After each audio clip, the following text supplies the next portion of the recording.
Thanks for making the Locked On Ole Miss podcast your first listen every day. We're free and available wherever you get your podcast, including YouTube. We're part of the Locked On Podcast Network, your team every single day.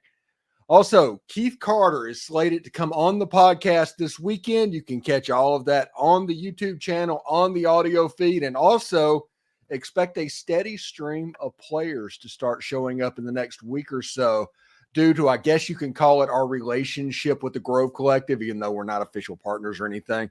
But they are going to work with us to get some of the new transfers so you guys can get to know these players. They're going to come on the podcast pretty much over the next month. And also coming soon, Walker Jones is going to be so nice enough to give us a link that I will put in the description eventually. Not here yet, that has some special offers and special deals for people to join the Grove Collective.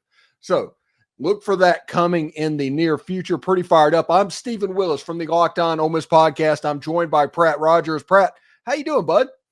Man, doing great. Sounds like you've got a lot of big things going on. The Walker Jones stuff sounds cool. I want to be in on that one. I've never met him. He's a legend. Yeah, everybody should subscribe to the pod right now so they don't miss, because you get subscribe, hit the bell, do whatever you need to do, because it should be pretty interesting, some of the interviews coming in. I requested 3 players. The first 3 interviews would be like Lewis Moore, Daquan Wright, and Juice Wells or something like that.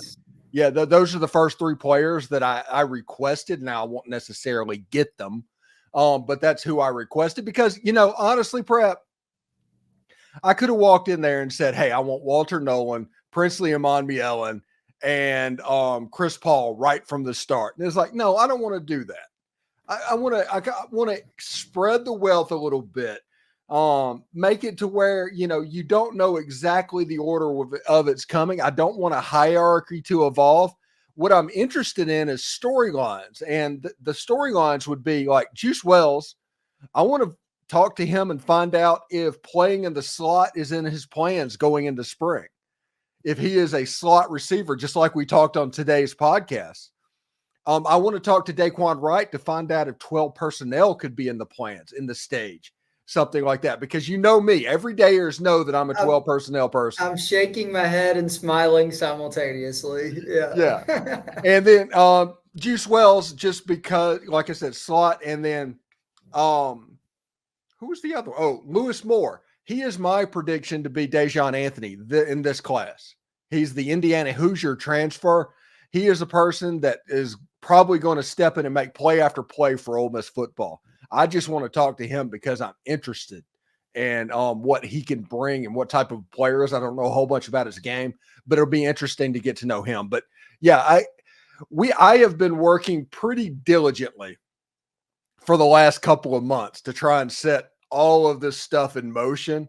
And as we're racing toward Locked On Ole Miss version 5.0, I think we're doing all right now.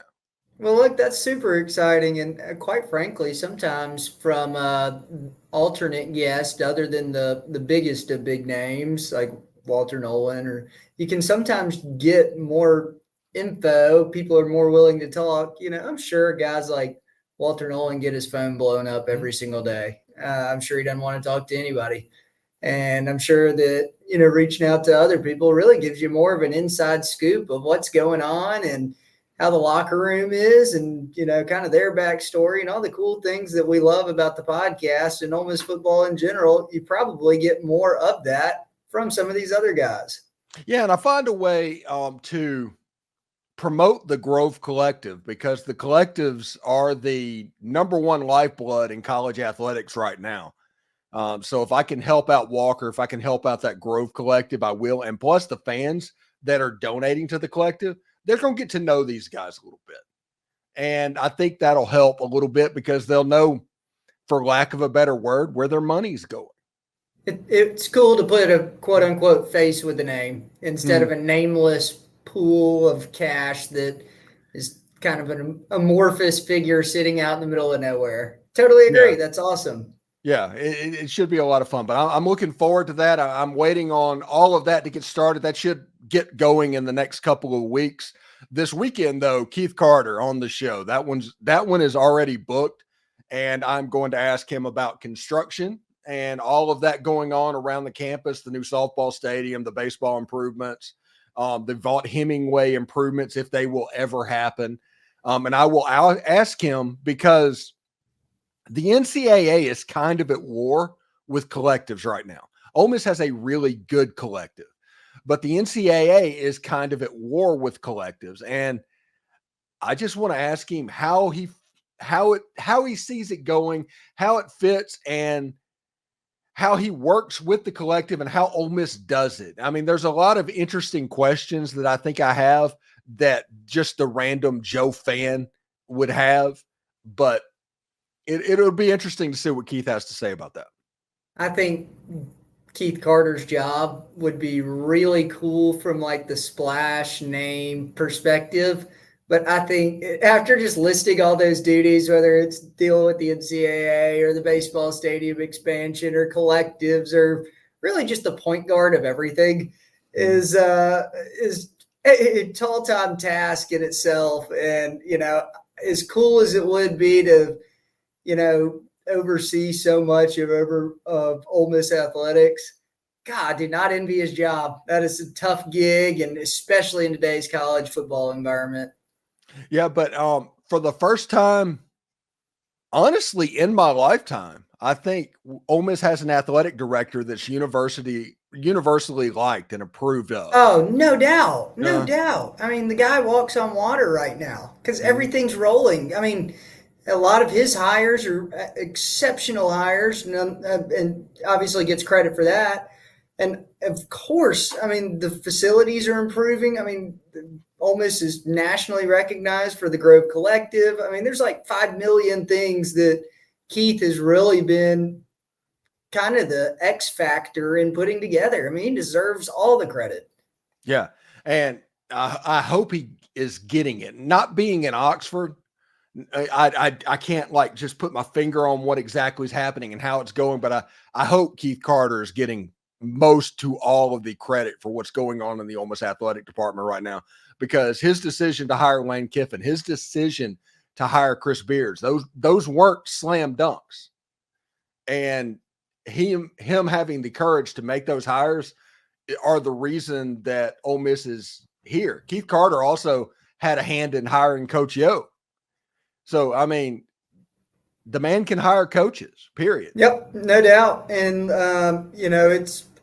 I've said in the past, especially on the Kiffin stuff, that, the time to be cautious is maybe if you're a blue blood, a team that's winning consistently, go make a cautious hire. We were not at that point, and it's easy to see, be bold in that hire. And Keith was, and look at where our program is today. I mean, this is incredible. It's super optimistic. It's been an awesome ride so far. I took this job probably a little bit over 2 years ago, and that was with the knowledge that Ole Miss had the second smallest fan base in the Southeastern Conference. Ole Miss probably still has the second smallest fan base in the Southeastern Conference, but I'm surprised to hear that. Oh, I'm very surprised. Yeah, other fan bases are very large, and there's more Mississippi State fans than Ole Miss fans. I think Ole Miss strictly has numbers? It's just numbers. It's numbers. Okay, gotcha. Yeah, and Ole Miss's fan base has been growing like almost exponentially since Lane Kiffin took over, and because of that, I think Ole Miss is going to pass Mississippi State. I think Ole Miss is going to pass like Missouri in fan base size that are kind of been entrenched, because Ole Miss was pretty insular for about 40 or 50 years towards their fan base. And because of that, others like were able to separate a little bit. But Ole Miss is closing that gap slowly but surely. And that's another job that Keith is doing. No doubt. Well, look, that's interesting. I mean, obviously, Mississippi's not a big state with 3 million people in the state, and you can divide that by 3 major college football teams. I know it doesn't work. That's not the exact math, but I'm still surprised to hear that Ole Miss had such a low fan base count. But interesting. Anyway, that's the crazy thing. Unique to point out. Yeah. you're in Jackson, right? Yes, So, sir. I grew up in Florence. I went to high school in McGee. I forgot that. Yeah. And once you get south of Florence, it's hard to find an Ole Miss fan until you hit the coast. I believe it. A lot of mustard buzzards and bulldogs down there. Yeah. No, I definitely agree. The north half of the state is kind of dominated by Ole Miss fans. A lot of Delta people too, I feel like. But Yeah. yeah, I North totally agree North with that. Mississippi is Ole Miss in state. South Mississippi is like there's an LSU element in it. There's an Alabama now For sure. element in it. And then you have Southern Miss all of a sudden pops up for their 7 fans. And I do not envy trying to recruit the state of Mississippi, especially the south half, because of what you just described. Well, the joke is, do you know what the 3 largest cities in Mississippi are? Is this an actual question or a joke? It's a joke. The No, 3 go ahead. largest cities are Memphis, New Orleans, and Mobile. I like that. Yeah.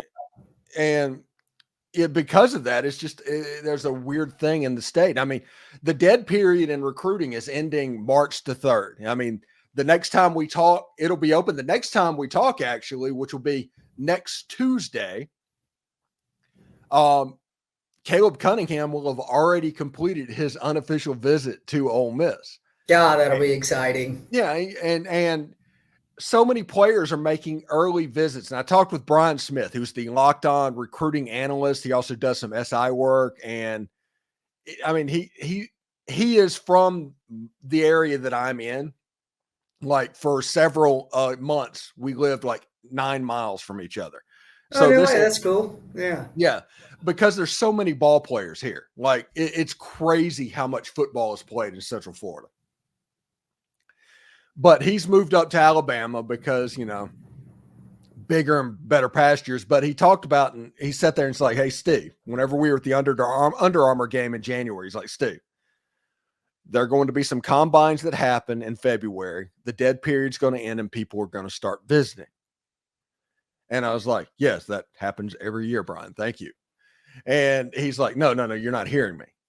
Those first 2 weekends, pay attention to where everybody goes.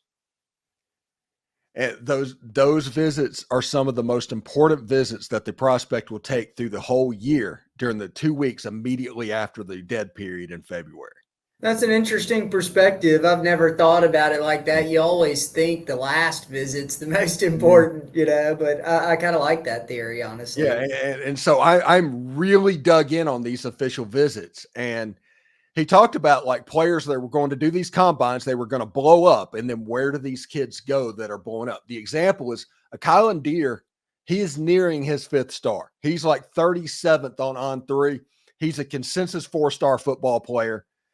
He's visited Ole Miss already, but now that he's blown up on these things, what is he going to do? Because I guarantee you what's going to happen with Akylin Dear is he's going to end up at Florida State. He's going to end up at Georgia. He's going to end up at the general places. Now, Ole Miss is going to recruit the heck out of this kid, and Ole Miss is going to get him. They've got him on campus before. There's a relationship already there, so nobody freak out about that. But I'm interested to see where Akylin Dear goes because, in my opinion, he's the most important recruit for Ole Miss in this recruiting cycle. Yeah, I mean, you touched on the term blown up. I mean, I think he was maybe 250 somewhere in there, like a 250 rated recruit, and that wasn't maybe 12 months ago, something like that. And he's gone up 200 spots in 12 months. I mean, it goes to show what camps can do and really getting your name out there. But yeah, I noticed that recently too. And yeah, 37th ranked recruit in the state, or excuse me, in the nation by On3. That's a big deal, man. Yeah. And you look at the reason is if you look at Akylin Dear's huddle film, which everybody does, even all the analysts that are ranking these are looking at the huddle films. And you see him run the football and you're like, okay, I've seen this 100 times. I've seen all this. But in your mind, when you watch it, he's a 5'9", 5'10", 190-pound back. That's where we've seen that before. We've seen that with Dexter McCluster. And he goes to these camps and combines It's like, whoa, he's 6'1", 205. And he moves that fluidly like a small scat back. And all of a sudden, everybody's ears perk up about what this player can be. And that's the reason that Akylin Dear is blowing up right now. No, I'm super excited about that one. I have not seen, as I'm embarrassed to say this, I've seen a YouTube video, I believe, and I think we touched on that. Kind of reminded us of Quinshawn, kind of the juke before you hit the hole move. Yeah, the feet. Excellent feet. But I have not seen his full huddle highlights, so I need to go back and watch those. That'll be cool. That'll be my homework. Yeah. Hey, yeah. Anybody wants a pretty entertaining thing, watch Akylin Dear's huddle highlights. Now, Pratt, before we get out of here, we're going to talk about the spring game, but I do want to let you know I have one Quitman story. Well, two Quitman stories, but one story that I think is pretty funny. When I played high school football, I weighed 135 pounds soaking wet. I was a field goal kicker. That's about half of what I weigh now, but that's beside the point. No one's taking notes here. Don't worry about it, man. Yeah. So we were sitting there and we were good. McGee at that point was fantastic. Like my sophomore year, Chris Mangum was a senior. That is the era of football that I played at McGee. Ended up, my last game was in the state title game. We played against Louisville and got beat. We were good. There was a game that we played at Quitman. We went there one time. And at Quitman, we won the game probably 63-7. I mean, it was a mauling. That is a mauling. Yeah, it was bad. But after one of the scores, I kicked off, and the Quitman return man broke it. He got through the line. He's going to go. And I give myself all the credit in the world. And I tell this story on tomorrow's podcast. All the credit in the world. I was able to funnel that guy to the sideline. And I was like, okay, this works. I'm not going to have to hit him because, like I said, 135 pounds. And then I realized that he realized that I was 135 pounds. And he decided he was going to go to the sideline to try and go around me. But when he couldn't, he was just going to go through me. So, okay. So he hit me dead in the chest. The back of the helmet was the first thing I had to hit the ground. And he would have ran completely over me, Herschel Walker or Bo Jackson style. But for one thing, when he was stepping over me in the most embarrassing fashion that you can think of, his foot got caught in my face mask and he tripped. Hey, it counts as a tackle, man. It goes down in the books as a tackle. My football coach on Monday when we were doing film studies played that back about 15 times and for jokes at my expense. And I just said, he didn't score. He didn't score. He didn't score. And we ended up, and it was 66 or something to 7 instead of 66 to 14. But that was because of me. That was my one moment and the first time that people broke. It was pretty good. We mostly did sky kicks. We did some different stuff. I was like a unicorn in McGee, and because they didn't have soccer or anything like that, and I had transferred from Florence, where if anybody knows anything about Florence, they play some soccer in Florence. And I grew up my whole life playing soccer, so I get down to McGee, and they just had a new toy. I was doing sky kicks, and I was doing stuff that nobody else was doing. It. There was people still doing straight arm kicking at that point. So it worked out. It was funny, but that is my Quitman memory. And every time that I think about Akylin Dear, I automatically think of that happening as well. Well, look, hopefully we eliminate some PTSD on National Signing Day this year with Akylin Dear. How about that? Yeah. This is therapy, and signing day would be therapy. And like I said, I think Akylin Dear is the most important recruit in this cycle for Ole Miss, not because he's the best, but because of what he means as a running back in the state of Mississippi. Now, we're getting ready for spring practice. I do want to bring up one idea. Now, we talked about this on the podcast today. The spring game format this year. Now, it has not been announced, but there are rumors around there of even doing stuff like Pro Bowl games and all that for the spring game, which I'm against. I think people want to see football, even if it's simple football where they run the inside zone 45 times and they don't play defense. But I do not want to think about them playing flag football and doing those Pro Bowl games type stuff. What are your thoughts? I actually haven't heard much about this, Stephen, to be honest, but I don't like where it's going. I don't like the sound of it, to be honest. Yeah. This is kind of the first time I'm hearing of it. Where did you kind of I, I saw gather this? I saw something on Twitter, and it was like they were talking about the format of it, and because Lane Kiffin makes grow balls meaningless to watch for the opponent. He's done that every year he's been here, whether all the receivers being in a non-contact jersey, which I appreciate that by the defense only being able to call two defenses like they did last year. He makes it to where the game can't be used for scouting. And the Pro Bowl games, it might be just going back and forth. It's just a rumor that's out there right now. And I could see where people might think that was a good idea, but I don't know if I like that. I think football needs to be played at the spring game. To be honest, I'm gonna watch it either way, Mm. but yeah, I want to see Kedrick Ricino go against contact for the first time. I want to see Austin. look, I do Yeah, too. I yeah, totally that's do. what I want to see. That's what the Grow Ball is for. It's not about a final score or anything like that. It's about these players making a debut on the scene that you might be interested in, that you're going to have to count on them for 2024. I totally agree. I'm not disagreeing with that, but I'm probably not getting super worked up with it if it's out of my control. And if this is a maybe a Kiffin mandated thing, then so be it. But definitely for my entertainment purposes, because that's what the world revolves around, we should Mhm. definitely have some contact. Yeah. And my opinion, and this is just my opinion, and with the way that college football is going right now, it's looking more and more likely that something like this could happen.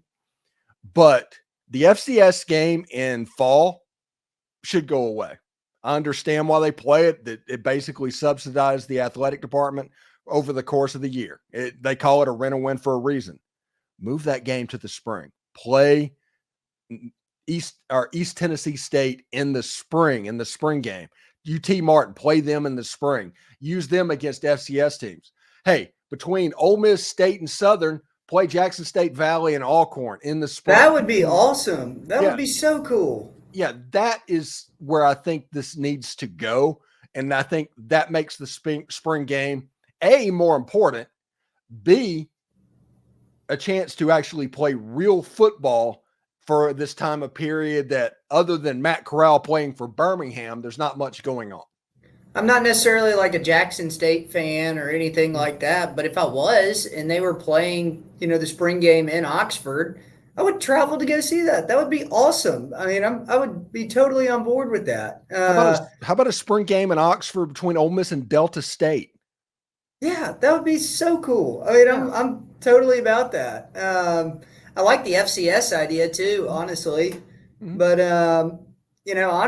just quite frankly, I'd love to have two games. A red blue game or whatever, and an FCS game later in the spring or something like that. But no, look, the more action, I'm for it. I'm Yeah. easy to please, Steven.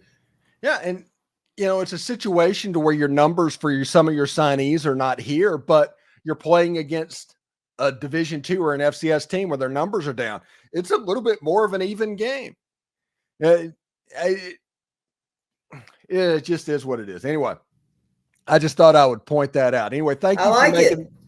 thank you for making the Locked On Ole Miss podcast your first listen every day. We're free and available wherever you get your podcast, including YouTube. We're part of the Locked On Podcast Network.